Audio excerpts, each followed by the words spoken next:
솔로몬은 하나님의 성전을 건축한 후에 그곳에 하나님의 임재와 영광이 임하는 것을 목도하였습니다.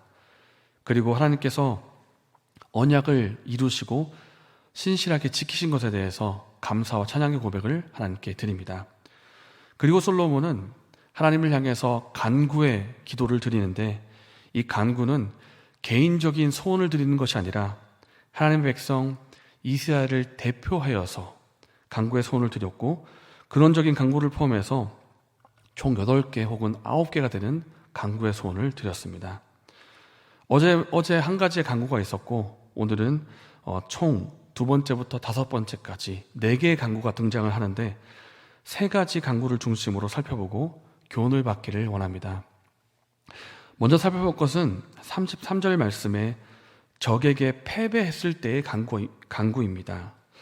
만일 주의 백성 이스라엘이 주께 범죄하여 적국 앞에 패하게 되므로 주께로 돌아와서 주의 이름을 인정하고 이 성전에서 주께 기도하며 간구하거든.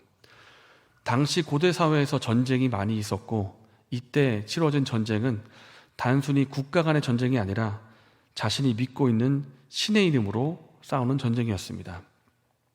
신의 이름으로 싸우는 전쟁이고, 그 전쟁의 승패가 믿고 의지하는 신에게 달려있다고 그들은 믿었습니다.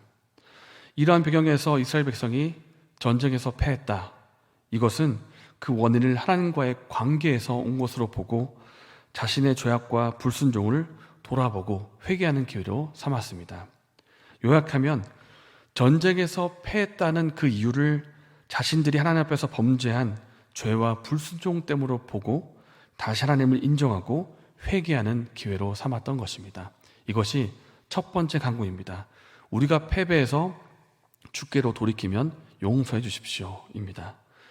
두 번째 간구는 35절 말씀에 하늘이 닫히고 비가 내리지 않을 때 했던 간구입니다. 만일 그들이 주께 범죄함으로 말미암아 하늘이 닫히고 비가 없어서 주께 벌을 받을 때 이곳을 향하여 기도하며 주의 이름을 찬양하고 그들의 죄에서 떠나거든. 당시 이스라엘 백성들은 이제 광야 생활을 지나서 가나안 땅에 정착하고 농사일을 지으며 살았습니다. 농사에서 가장 중요한 것이 있다면 물입니다. 수분 공급이 잘 이루어져야 되는데, 이때 이스라엘 백성들은 간절히 바랬던 것이 가을과 봄에 내렸던 이른 비와 늦은 비였습니다. 이른 비와 늦은 비가 있어야 농작물이 잘 맺혀서 먹고 살 수가 있는데, 하늘이 닫히고 비가 오지 않는다, 그러면 이것을 하나님께서 내리신 징계로 보고, 또한 하나님 앞에서 자신들이 범한 죄와 잘못에 대해서 회개하고 돌이키는 기회로 삼았던 것입니다. 하나님, 비가 내리지 않을 때 우리가 회개하고 간구하면 우리를 용서해 주십시오 라고 간구했던 것입니다. 세 번째로 볼 간구는 37절 말씀입니다. 기근과 전염병, 메뚜기 때, 그리고 적국이 성읍을 에워싸는 그런 재앙이 임할 때 했던 간구입니다. 기근과 질병은 주로 대적이 공격하고 성읍을 에워쌀 때 자주 일어났습니다. 왜냐하면 적군이 성읍을 에워싸면 식량 공급이 어려워지기 때문에 그때부터 성읍 안에서 배고픔이 찾아옵니다. 기근이 임합니다. 그리고 먹지 못하면 굶어 죽는 사람이 생기고 시신을 이제 처리를 해야 되는데, 시신을 바깥에 매장할 수가 없으니 또 위생 문제, 질병 문제가 발생을 합니다. 그래서 기근과 전염병, 이러한 질병들은 주로 적국에 에워싸였을 때 일어나는 일들입니다.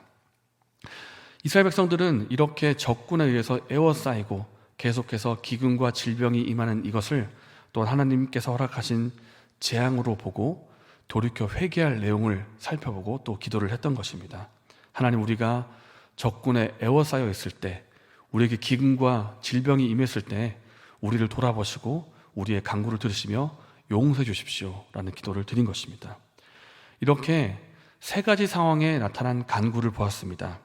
전쟁에서 패할 때, 하늘에서 비가 내리지 않을 때, 그리고 기근과 전염병이 임했을 때 드렸던 간구. 그런데 이 모든 3가지의 공통점이 있다면, 자신에게 찾아오는 어려움이 모두 다 하나님께서 허락하신 재앙으로 보았다는 것이고, 이 재앙을 통해서 자기 스스로를 돌아보고 죄와 잘못이 있다면 회개하고 돌이키는 기회로 삼았다는 것입니다.